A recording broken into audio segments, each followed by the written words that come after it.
নির্যাতিত পুরুষদের সামাজিক ও আইনি সাহায্য প্রদান এবং পুরুষের সমানাধিকারের দাবিতে মঞ্চে এবার পুরুষাধিকার.com।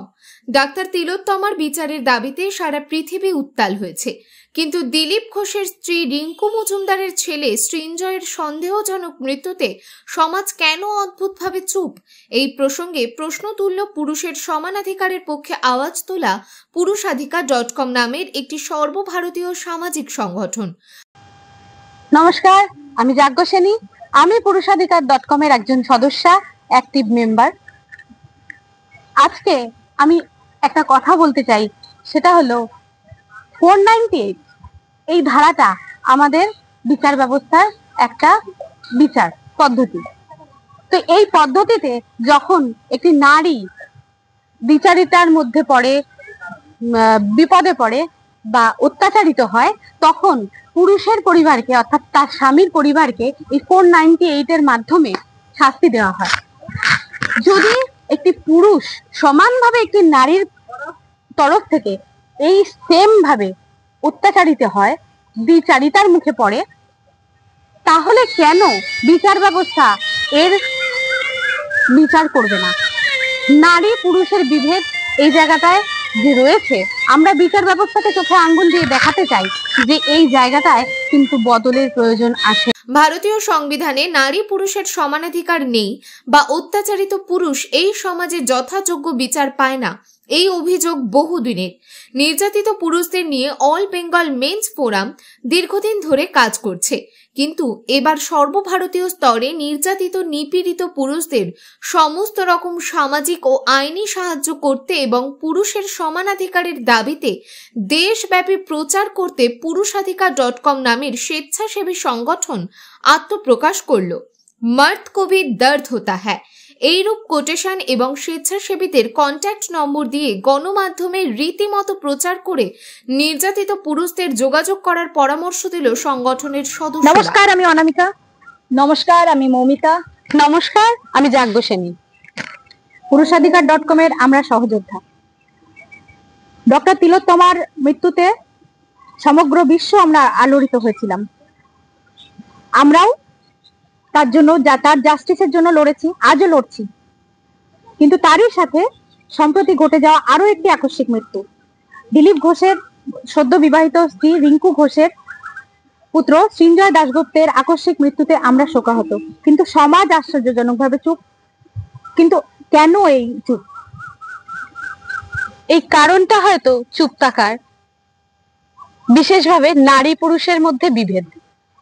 আমাদের আইন ব্যবস্থায় নারী এবং পুরুষের মধ্যে বিচার ব্যবস্থার একটা বিভেদ রয়েছে, বা হয়তো আমরা ঠিকমতো জানিই না যে পুরুষদের জন্য কি আইন আসলে রয়েছে। তো আমাদের নারী পুরুষ উভয় সমাজের অঙ্গ, প্রকৃতির অঙ্গ। ভগবান আমাদের সেইভাবেই পাঠিয়েছেন। সবার উপরে মানুষ সত্য, তাহার উপরে নাই, এই উক্তিটি যদি সত্যি হয়ে থাকে, তাহলে লিঙ্গকে ভেদাভেদের মধ্যে না এনে যে কোনো সন্তানের মৃত্যুই, সেটা পুরুষ সন্তান হোক বা নারী, উভয়ের মৃত্যুতেই কিন্তু বাবা মার ব্যথা সমান। তাহলে আমরা তিলোত্তমার ক্ষেত্রে এতটা অ্যাক্টিভ, অথচ সৃঞ্জয়ের ক্ষেত্রে কেন হব না? এই প্রশ্নটা আমার সমাজের কাছে রইল। পুরুষাধিকার.com এর তরফ থেকে আমরা আগামী দিনে পথে নামতে চলেছি, তার বিচার এবং সঠিক তদন্তের আশা নিয়ে জন আন্দোলনে নামবো।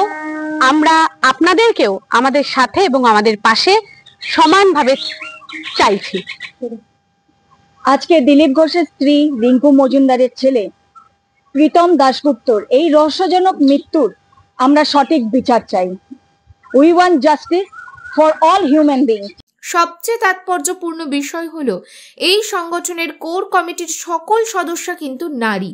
সংগঠনের অন্যতম সদস্যা যাজ্ঞসেনী বলেন, সম্প্রতি গোরক্ষপুরে মার্চেন্ট নেভির স্বামীকে 15 টুকরো করে ড্রামে ভরে রাখা বা বাগুইহাটিতে পিসি শাশুড়িকে হত্যা করে ট্রলি ব্যাগে ভরে এক মহিলার গঙ্গায় ফেলতে যাওয়ার মতো ঘটনা চোখে আঙুল দিয়ে দেখিয়ে দেয় অপরাধ জগতে আজ নারী পুরুষের কোনো বিভাজন হয় না। এই সংগঠনের দেবস্মিতা ও চৈতালির বক্তব্য, সংবিধান যদি নারী পুরুষকে সমান চোখে দেখে বলে দাবি করে, তাহলে সংবিধানে নারীর বিরুদ্ধে পুরুষের ওপর ধর্ষণ বা যৌন নির্যাতন করার মতন ঘটনায় যথোপযুক্ত শাস্তি প্রদানের বিধান নেই কেন? মৌমিতা ও সোমা আরো এক ধাপ এগিয়ে বলেন, বিয়ে হচ্ছে, ডিভোর্স হচ্ছে, কিন্তু ডিভোর্সের পর খোরপোশ শুধু মেয়েরাই দাবি করছে। কিন্তু কেন? তাদের নাকি জীবন নষ্ট হচ্ছে, ভার্জিনিটি নষ্ট হচ্ছে। আর ছেলেদের বেলায় তাদের জীবন, তাদের ভার্জিনিটি কোনো মূল্য নেই। আশ্চর্যের বিষয়, নারীরা আবার দুহাত তুলে বলছে আমরা নারী, আমরাই পারি, কিন্তু হাত পেতে টাকা নেওয়ার বেলায় লজ্জা করে না। কেন এই বিচারিতা? আজকে বিশ্বায়নের যুগে প্রতিদিন একাধিক বিবাহ বিচ্ছেদের মতো দুর্ভাগ্যজনক ঘটনা ঘটছে। নারী পুরুষ যদি সমান হয়, তাহলে কোন লজ্জায় নারীরাই শুধু হাত পেতে খরপোশের টাকা চাইছে? সংগঠনের আরো এক বিশিষ্ট সদস্যা অনামিকার বক্তব্য, ভারতবর্ষে বহু মিথ্যা বা সাজানো নারী নির্যাতনের ঘটনায় অনেককে শাস্তি পেতে হয়।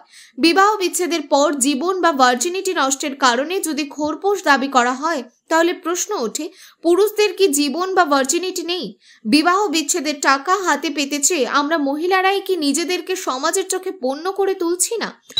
আজকে সমাজের পুরুষরা যেরকম রেপিস্ট, সেরকম মেয়েরাও ছেলেদেরকে রেপ করে।